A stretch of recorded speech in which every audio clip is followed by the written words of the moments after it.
వర్షాకాలం మొదలైంది.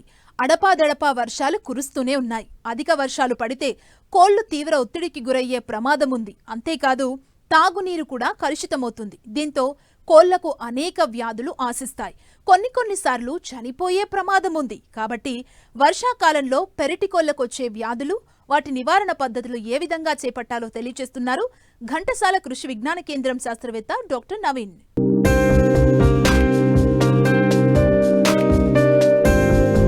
వ్యవసాయ అనుబంధ రంగాల్లో పాడి పరిశ్రమ తర్వాతి స్థానం ఆక్రమించింది కోళ్ల పరిశ్రమ. రోజురోజుకు పెరుగుతున్న గుడ్లు, మాంసం వినియోగంతో వీటి పెంపకం చేసేవారి సంఖ్య కూడా పెరిగింది. అయితే ప్రస్తుతం వర్షాకాలం కోళ్ల రైతులకు కొంత ఇబ్బందులు ఎదురవుతున్నాయి. అధిక వర్షాల వలన కోళ్లు అధిక ఒత్తిడికి గురవుతున్నాయి. తడిసిన మేతలు, గాల్లో పెరిగే తేమ కారణంగా కోళ్లలో ఎక్కువగా వ్యాధులు వచ్చే అవకాశం ఉంది. కాబట్టి వర్షాకాలం పూర్తయ్యే వరకు పెరటి కోళ్లకు వచ్చే వ్యాధులు, వాటి నివారణ గురించి రైతులకు తెలియచేస్తున్నారు కృష్ణా జిల్లా ఘంటసాల కృషి విజ్ఞాన కేంద్రం శాస్త్రవేత్త డాక్టర్ నవీన్. పెరటి కోళ్ళు పెంపకంలో ఎటువంటి వ్యాధులు వస్తాయి ఏంటి అనేది పెద్దగా మన రైతు వారీగా ఎవరు అంతగా పట్టించుకోరండి. కానీ అట్లా పట్టించుకోకపోవడం వల్ల ఏంటంటే మనం ఎక్కువగా పెంచుకునే కోళ్ళలో ఎక్కువ శాతం ఈ వ్యాధులకు బారిన పడి చనిపోవడం అనేది జరుగుతుందండి. ఈ సీజన్ వారీగా ఏంటంటే మనకి కోళ్లకు వివిధ వ్యాధులు అనేది వస్తూ ఉంటాయండి. దానిలో ముందుగా మనం చూసుకుంటే నులుపురుగులు అంటే నట్టలు అని అంటామండి, పారాసైట్స్ వల్ల వస్తూ ఉంటుంది. మనకి పెరటి కోళ్ళ పెంపకం అనేసరికి ఎక్కువ శాతం మనం ఫీడ్ ఇచ్చి అంటే మనం మేత వేసి పెంచం. అవి పెరట్లోనూ అట్లా గడ్డిలోనూ అట్లా తిరిగి అవి తిని పెరుగుతూ ఉంటాయి.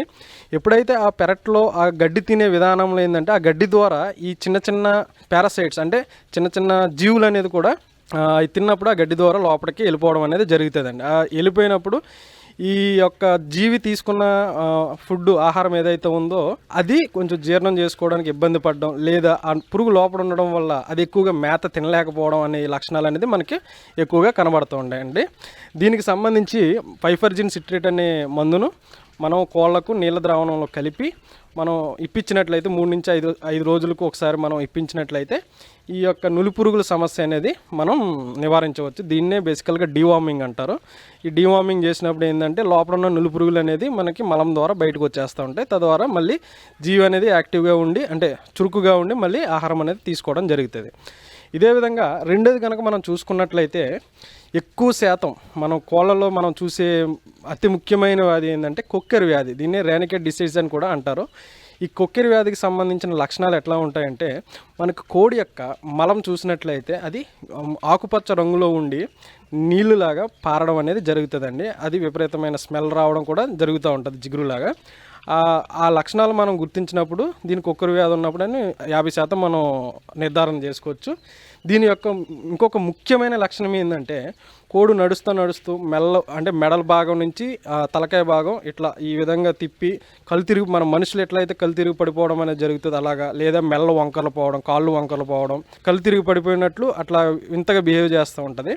ఈ విధంగా మనం గమనించినట్లయితే దానికి మనకి కొక్కెర వ్యాధి వచ్చిందని మనం నిర్ధారించవచ్చు. ఇది వైరస్ వల్ల వస్తుంది. దీనికి ఏంటంటే చికిత్స లేదు, మనం నివారణ ఒకటే చేసుకోవాలి. ఎందుకంటే ఇది వచ్చిన తర్వాత మనం నివారించుకోవడం అనేది జరగని పని. ఎందుకంటే దీంట్లో ఎక్కువ మోర్టాలిటీ అంటే చనిపోవడం అనేది జరుగుతూ ఉంటుంది. కాబట్టి మనం దీన్ని రాకముందే మనం టీకా రూపంలో దీన్ని మనం నివారించుకోవచ్చు. మనం దీని యొక్క టీకా అంటే ఈ కొక్కెర వ్యాధికి టీకా ప్రతి పశు వైద్యశాలలో కూడా మీకు ఉచితంగా అనేది ఇస్తూ ఉంటారు. డాక్టర్ల సలహా మేరకు ఆ టీకా అనేది వేపిస్తే అంటే మొదటిగా 1 వారం లోపు పిల్లలకు మొదటిగా వేపించి తర్వాత 2-3 వారాల తర్వాత మళ్ళీ ఈ టీకా వేయించిన తర్వాత ఈ కంటిన్యూషన్ అనేది మీకు ఉంటుంది. అంటే మనం పోలియోని ఏ విధంగా అయితే మనం అరికడతామో దీంట్లో కూడా అదే విధంగా అనేది మనం చూడొచ్చండి. ఒకవేళ ఈ వ్యాధి కనుక వచ్చినట్లయితే దీనికి సంబంధించి మనకి టెట్రాసైక్లిన్ పౌడర్ ఉంటుందండి. ఆ పౌడర్ కూడా మనం కలిపి మనం తాగించడం వల్ల ఈ వ్యాధికి కొంతవరకు మనం తగ్గించవచ్చు. మూడవదిగా మనం చూసినట్లయితే డయేరియా అంటే బ్యాసిల్లస్ వైట్ డయేరియా అంటారు.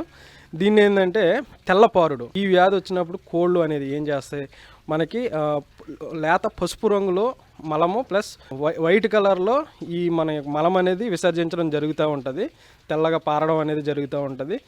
దీన్ని నివారించుకోవడానికి మనకు కూడా సేమ్ టెట్రాసైక్లిన్ అనేది ఒక చిటికెడు అర టీ కప్ గ్లాస్లో కలిపి దీనికి మనం 3 నుంచి 5 రోజుల లోపు అలా కంటిన్యూస్గా మనం తాగించడం అనేది మనం నిర్ధారణలో పెట్టుకున్నట్లయితే కోడి అనేది మళ్ళీ తిరిగి మనకి కోలుకోవడానికి ఎక్కువ శాతం అవకాశం ఉంటుందండి. 4వదిగా చూసినట్లయితే ఎక్కువ శాతం మనకి మసూచి అంటే మనం వాడుక భాషలో చెప్పాలంటే అమ్మోరు అని కూడా అంటూ ఉంటాం. ఏంటంటే మనకి కోడి మొహం మీద ప్రాంతం ఏదైతే ఎక్స్పోజర్ అంటే బయటికి ఎక్స్పోజ్ అయ్యే చర్మం అది ఏదైతే ఉందో దాని మీద పొక్కులు అంటే మనిషికి ఎట్లయితే అమ్మవారు పూసింది అన్నప్పుడు ఎట్లయితే పొక్కులు వస్తూ ఉంటాయి అదేవిధంగా పొక్కులు అనేది వస్తూ ఉంటాయండి. ఇట్లా పొక్కులు వచ్చినప్పుడు ఏంటంటే కోడి అనేది శ్వాస తీసుకోవడం ఇబ్బంది పడుతుంది, తర్వాత ఆహారం తీసుకోవడానికి ఇబ్బంది పడుతుంది. ఇది వైరస్ వల్ల వస్తుంది కాబట్టి దీనికి కూడా మనకి చికిత్స ఉండదు. మనం దీనికి ఏంటంటే వేపాకు ఎండబెట్టి ఆ పౌడర్ అనేది నూరి దానికి అంటించడం, లేదా పసుపు అన్నిటికి మించిన మనకు పసుపు కూడా అది అంటించినప్పుడు మనకి దాని యొక్క తీవ్రత అనేది తగ్గి కోడి మళ్ళీ రికవరీ అయ్యి కోలుకుంటుందండి.